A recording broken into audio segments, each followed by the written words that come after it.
गुजरात के वडोदरा में बाढ़ पीड़ितों को न्याय दिलाने के लिए कांग्रेस पार्टी द्वारा 12 सितंबर को जन आक्रोश रैली का आयोजन किया गया है, जिस पर पत्रकार परिषद में जानकारी दी गई।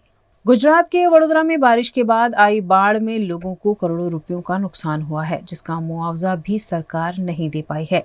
लोगों को राशन किट के वितरण में भी भेदभाव किया जा रहा है।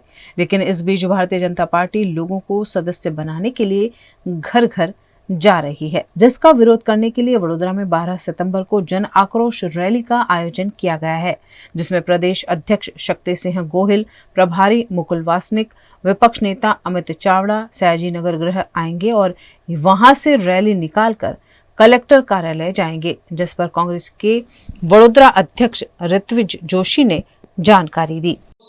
जे हमारी रैली है ये 12 तारीखे थवानी है અને એમાં પ્રદેશ પ્રમુખ શક્તિસિંહ ગોહિલ સાહેબ, પ્રભારી મુકુલ વાસનિકજી, વિપક્ષ નેતા અમિત ચાવડા સાહેબ આવવાના છે।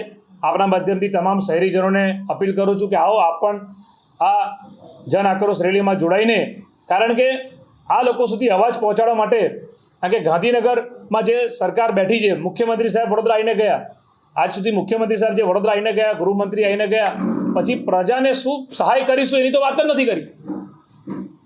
કોઈ ઘર એવું બાકી નથી, આપ સૌ જાણો છો કે જે લોકોને લાખોનું નુકસાન ના થયું હોય, કયું ઘર બાકી છે? અને તમે જે સહાયના નામે પણ એમાંય ભેદભાવ થઈ રહ્યો છે। ભાજપના નેતાઓ કીટ આપે તો માત્ર ભાજપના કાર્યકર્તાને પહોંચાડે છે, એ લોકોમાં મેસેજ જાય છે। આજે તો ભગવાન શ્રી ગણેશજીના તહેવારમાં પણ લોકોએ વડોદરામાં જે પૂર આવ્યું, કેટલાક વિસ્તારોમાં તમે જોયું હશે કે ભાજપના કોર્પોરેટરને એન્ટ્રી નહીં, બોર્ડ મારી દીધા, અને ભગવાન શ્રી ગણેશજીનું કેટલાકમાં તો મંડળોએ ડેકોરેશન પણ એવું કર્યું છે કે જે પાણી ભરાયા હતા એ પાણીના ફોટા અને વિડીયો પણ બતાવ્યા છે।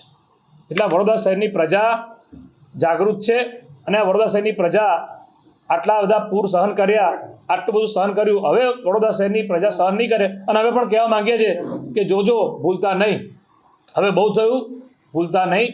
અને આ લોકોને આપણે આવનાર દિવસમાં કોંગ્રેસ પાર્ટી, અમે આ તો અમારી લડાઈ આંદોલન જે છે લાંબુ, हमारा कंटिन्यूस प्रोसेस चालू रहे।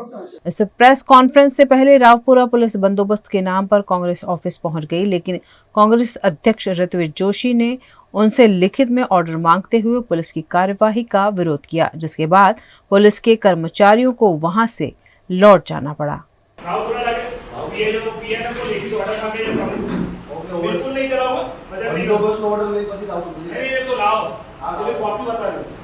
नहीं चले कारण है मारी प्रीमाइसिस पर अंदर उभा થઈ ગયા એટલે આ મારી તમે દાખલા ચડ્યા તેથી પ્રીમાઇસિસ કોંગ્રેસ પાર્ટીની શરૂ થઈ તો તમે મારી પરમિશન અંદર આવી શકો તો લેખિત તમારે મને ઓર્ડર બતાવવો પડે કે અમને આ ઓર્ડર આપ્યો છે, પોલીસ કમિશનર આપ્યો છે, કોણ આપ્યો પીએ આપ્યો ને?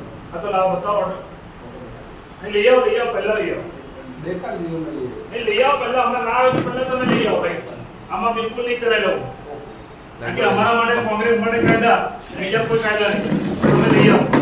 આમાં કોઈ અમે શરમ નહીં કે તમે કોઈ રાજકીય પક્ષ તરીકે અમારી કોઈ શરમ રાખતા નથી, આ લેટર લઈને આવો। એટલે પોલીસ પણ જે આ સત્તામાં જે લોકો બેઠા છે એમનો હાથો ના બને। અમે પ્રજાના જે અવાજ છે, પ્રજાની જે વેદના છે એ લોકો સુધી પહોંચાડવાનું કામ અમારું છે અને અમે કરીશું, અને એ બાબતે અમે કટિબદ્ધ છે। આજે ખાસ કરીને આપના માધ્યમથી અમે જે ફોર્મ અમે ભરાવડાયા છે, બહુ આનંદ, અમને એ વાતનો આનંદ છે કે વડોદરા શહેરની પ્રજાનો અમને બહુ જ સારો રિસ્પોન્સ મળી રહ્યો છે। આ જે પ્રશ્નો અમે 11 પ્રશ્નોનું જે ફોર્મ બનાવ્યું, અને આ ફોર્મ જે અમારા કોંગ્રેસના આગેવાનો, કાર્યકર્તા બધાના ઘરે ઘરે જે સોસાયટીઓ વાઇઝ ભરાઈ રહ્યા છે, આમાં બધાનો બહુ સારો રિસ્પોન્સ મળી રહ્યો છે, અમારી પાસે એનો ડેટા આવી રહ્યો છે। એટલે વડોદરાની પ્રજા કેટલી દુઃખી છે, કેટલું ત્રસ્ત છે આ સત્તા પક્ષના શાસનથી, એ પણ આથી સાબિત થાય છે। વડોદરા શહેરની કલેક્ટર કચેરી, કારણ કે રાજ્ય સરકારના પ્રતિનિધિ કોણ? ગુજરાત સરકારના પ્રતિનિધિ કોણ વડોદરામાં? કલેક્ટર।